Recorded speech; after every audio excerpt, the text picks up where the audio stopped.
Bonjour à toutes et à tous et bienvenue dans ma cuisine. Alors comme vous l'avez vu dans le titre, aujourd'hui je vais préparer une carbonade flamande.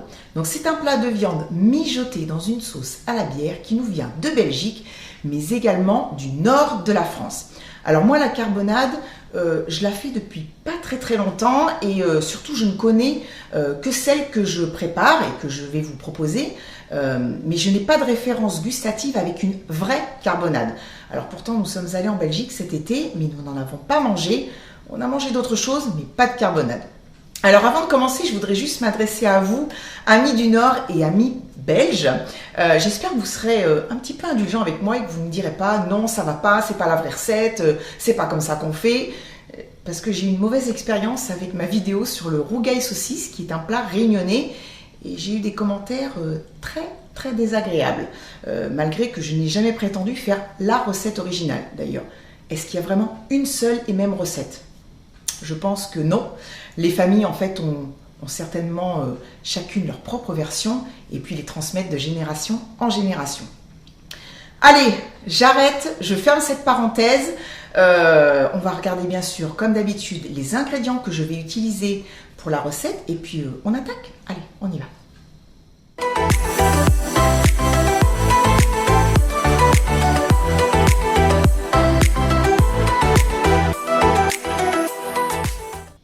Alors pour ma carbonade, j'ai besoin donc de viande de bœuf à mijoter, des oignons que j'ai émincés assez grossièrement, de la bière ambrée, donc j'ai pris une bière belge, de la vergeoise brune, du vinaigre de vin rouge, de la farine, des tranches de pain d'épices, de la moutarde, une feuille de laurier et du thym. Alors avant de commencer, je voudrais juste préciser que comme tous les plats mijotés, moi je les prépare la veille. Donc je fais une première cuisson d'environ 2 heures sur feu doux et puis ensuite le lendemain, je fais cuire à nouveau pendant 1h30 à 2 heures. De toute façon, plus ça mijote, plus ça cuit et meilleur c'est. Allez, ben on y va, on passe tout de suite à la gazinière. Alors j'ai mis ma cocotte en fonte à chauffer avec de l'huile de tournesol. Alors ma cocotte, elle a beaucoup servi, hein, ça se voit, le fond est taché, mais ce n'est pas grave, ça ne m'empêche pas de l'utiliser. Alors je vais faire revenir ma viande de bœuf sur toutes les faces, voilà, je vais bien la faire dorer par, je dirais, en 2 ou 3 fois, parce que j'ai quand même pas mal de viande.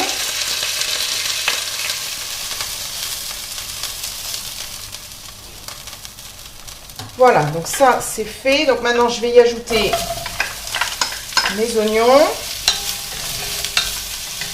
Donc je vais les faire revenir pendant 3-4 minutes. Alors je vais y ajouter ma vergeoise. Je remue bien.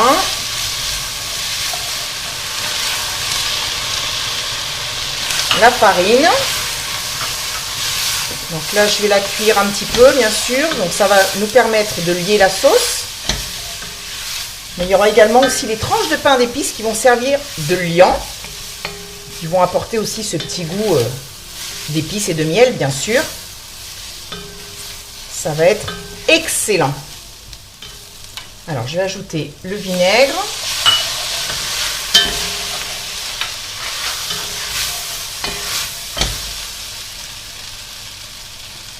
Et la bière. Alors à propos de la bière d'ailleurs, dites-moi dans les commentaires, j'ai lu en effet moi qu'on pouvait utiliser de la bière ambrée ou de la bière brune. Donc dites-moi si vous savez. Je suis là pour apprendre, donc c'est pareil. Je disais aussi que on pouvait utiliser une autre viande, d'autres viandes que le bœuf. Donc dites-moi. J'essaie de gratter un petit peu le fond pour décoller les sucs. Je vais quand même ajouter un petit peu de gros sel. De toute façon, il faudra goûter à un moment donné. Hein. Du poivre. Je vais rajouter ma viande.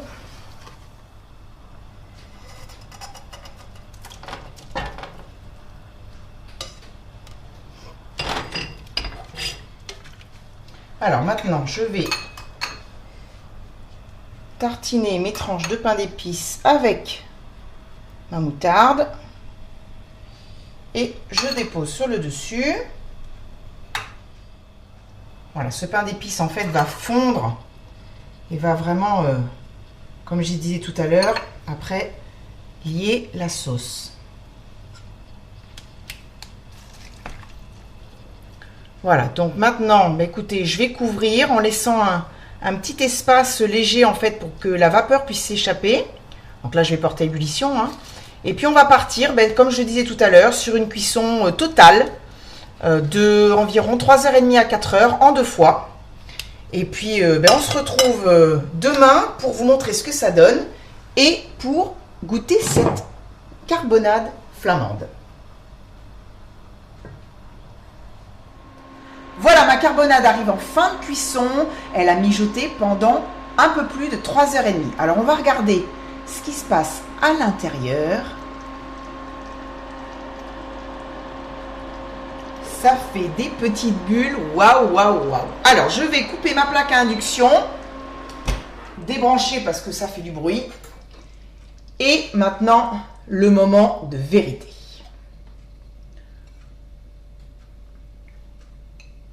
Donc je vais en prendre un tout petit peu parce que bon, la recette je la connais. Hein. Regardez, non mais regardez-moi cette sauce. C'est magnifique, magnifique. Bon maintenant,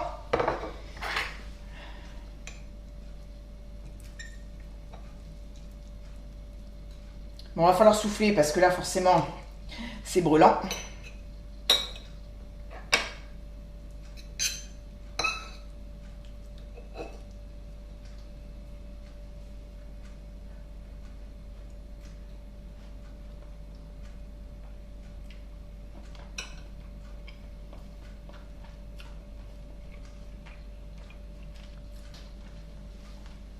J'adore ce plat. J'adore la carbonade flamande. C'est vraiment un régal. La viande, bien sûr, là, est fondante. C'est un peu logique, hein.